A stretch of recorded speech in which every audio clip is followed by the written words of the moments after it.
লীগের প্রতিষ্ঠাবার্ষিকীতে সংঘাতের শঙ্কা, দেশজুড়ে পুলিশের সতর্কতা। অনলাইন জুয়া ও বেটিং নিয়ন্ত্রণে নতুন আইন, খসড়া অনুমোদন। আনোয়ারায় দেশের প্রথম ফ্রি ট্রেড জোনের অনুমোদন।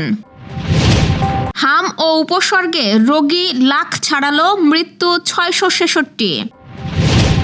5 দিন দেশজুড়ে বৃষ্টির আভাস, কোথাও ভারী বর্ষণের সম্ভাবনা। যুক্তরাষ্ট্রে আর্জেন্টিনা সমর্থকদের ওপর গুলি, নিহত 1। দর্শক, শুনছিলেন দিনের খবরের প্রধান শিরোনাম, এবার বিস্তারিত।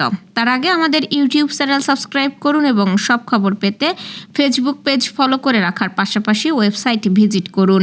কার্যক্রম নিষিদ্ধ ঘোষিত রাজনৈতিক দল আওয়ামী লীগের প্রতিষ্ঠাবার্ষিকীকে কেন্দ্র করে দেশজুড়ে আইনশৃঙ্খলা পরিস্থিতির অবনতির আশঙ্কা করছে পুলিশ সদর দপ্তর।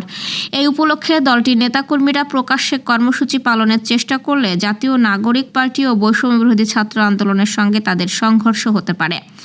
অনাকাঙ্ক্ষিত এই পরিস্থিতি এড়াতে দেশের সব পুলিশ ইউনিটকে সর্বোচ্চ সতর্ক অবস্থানে থেকে প্রয়োজনীয় নিরাপত্তামূলক ব্যবস্থা গ্রহণের নির্দেশ দেওয়া হয়েছে। গোয়েন্দা তথ্যের বরাত দিয়ে পুলিশ সদর দপ্তরের ডিআইজি স্বাক্ষরিত চিঠিতে বলা হয়েছে, প্রতিষ্ঠাবার্ষিকী উপলক্ষে আওয়ামী লীগের নেতাকর্মীরা দেশের বিভিন্ন জেলা ও মহানগরের দলীয় কার্যালয়ে জড়ো হয়ে পতাকা উত্তোলন এবং ব্যানার নিয়ে প্রকাশ্যে মিছিল বের করার চেষ্টা করতে পারেন। এমন পরিস্থিতিতে বিদ্যমান অন্যান্য রাজনৈতিক দল, বিশেষ করে এনসিপি ও বৈষম্য বিরোধী ছাত্রদের সঙ্গে তাদের সংঘাতের প্রবল সম্ভাবনা রয়েছে। এছাড়াও আইন শৃঙ্খলা রক্ষাকারী বাহিনীর সদস্যরা তাদের এসব বেআইনি কর্মকাণ্ডে বাধা দিলে পুলিশের ওপরও তারা ক্ষুব্ধ হয়ে হামলা বা চড়াও হতে পারে বলেও আশঙ্কা প্রকাশ করা হয়েছে। সার্বিক বিষয়টির গুরুত্ব অনুধাবন করে সম্ভাব্য যে কোনো ধরনের অপ্রীতিকর ঘটনা এড়াতে সব metropolitan police commissioner, range DIG এবং পুলিশ সদর দপ্তরের অতিরিক্ত ডিআইজিকে মাঠ পর্যায়ে কঠোর নজরদারি বাড়ানোর পাশাপাশি সর্বোচ্চ সতর্কতামূলক ব্যবস্থা নেওয়ার নির্দেশ দিয়েছে সদর দপ্তর। দেশে জুয়া ও বেটিং নিয়ন্ত্রণে কঠোর অবস্থান নিয়েছে সরকার। মন্ত্রিসভার 10ম বৈঠকে জুয়া প্রতিরোধ আইন 2026-এর খসড়া নীতিগত অনুমোদন দেওয়া হয়েছে। প্রধানমন্ত্রী তারেক রহমানের সভাপতিত্বে অনুষ্ঠিত এ সভায় স্বরাষ্ট্র মন্ত্রণালয়ের পক্ষ থেকে আইনটির খসড়া উপস্থাপন করা হলে তা সর্বসম্মতিক্রমে অনুমোদিত হয়। এতে বলা হয়েছে, সময়ের পরিবর্তনের সাথে সাথে জুয়ার বিস্তারে অত্যাধুনিক প্রযুক্তির সন্নিবেশ হওয়ায় অনলাইন ও অফলাইন নানা ধরনের জুয়া কার্যক্রম বিস্তার লাভ করেছে।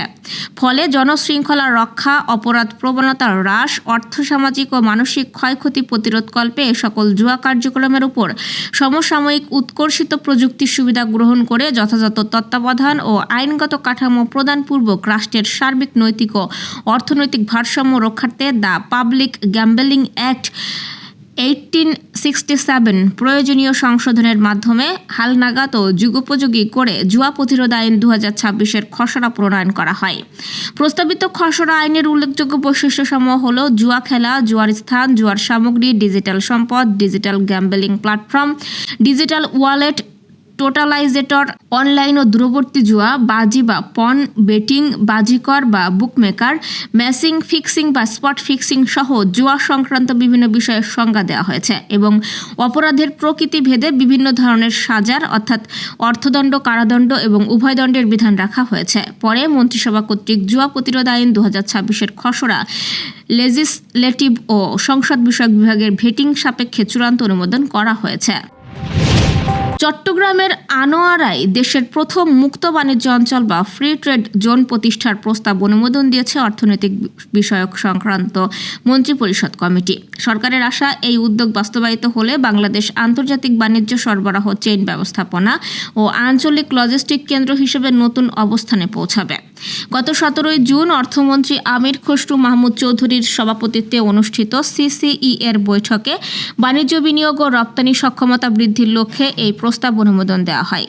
বাংলাদেশ অর্থনৈতিক অঞ্চল কর্তৃপক্ষ এক সংবাদ বিজ্ঞপ্তিতে এ তথ্য জানিয়েছে।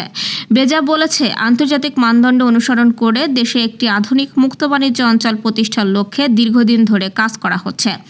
এর উদ্দেশ্য বাণিজ্য মন্ত্রণালয়, শিল্প মন্ত্রণালয়, অর্থ বিভাগ, জাতীয় রাজস্ব বোর্ড, নৌ নৌপরিবহন মন্ত্রণালয় সহ সংশ্লিষ্ট 10টি সংস্থার প্রতিনিধিদের সমন্বয়ে একটি উচ্চ পর্যায়ের কমিটি গঠন করা হয়।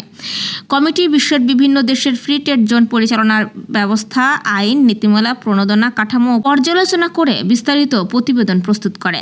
সেই প্রতিবেদনের সুপারিশের ভিত্তিতে অবকাঠামোগত সুবিধা, আন্তর্জাতিক বাণিজ্য সংযোগ, লজিস্টিক সক্ষমতা ও বাণিজ্য সম্প্রসারণের সম্ভাবনা বিবেচনায় কর্ণফুলী নদীর তীরবর্তী আনোয়ারাকে দেশের প্রথম ফ্রি ট্রেড জোন স্থাপনের জন্য নির্বাচন করা হয়।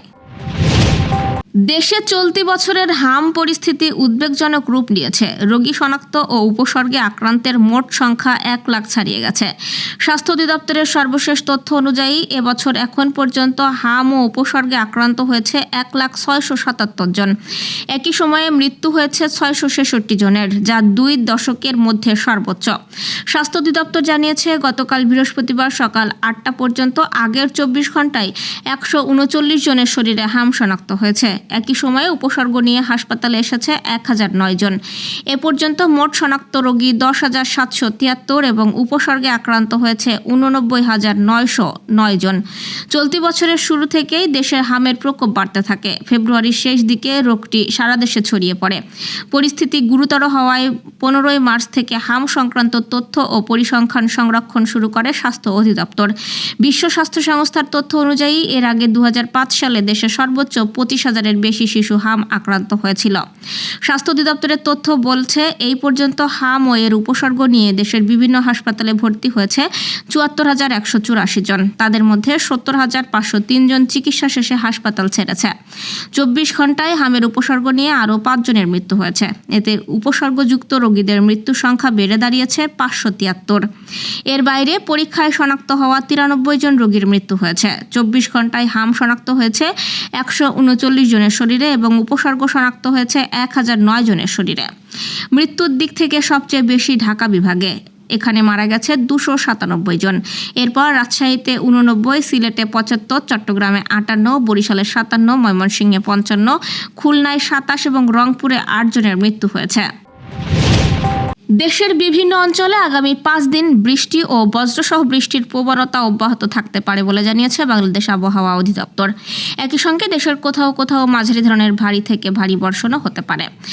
আজ সকাল 9টা থেকে পরবর্তী 120 ঘন্টার আবহাওয়ার পূর্বাভাসে তথ্য জানানো হয়েছে। এতে বলা হয়েছে, লঘুচাপের বর্ধিতাংশ গাঙ্গেয় পশ্চিমবঙ্গ থেকে উত্তর পশ্চিম বঙ্গোপসাগর পর্যন্ত বিস্তৃত রয়েছে। এই অবস্থায় মৌসুমি বায়ু বাংলাদেশের উপর মোটামুটি সক্রিয় ও উত্তর বঙ্গোপসাগরের অন্যত্র দুর্বল থেকে মাঝারি অবস্থায় রয়েছে।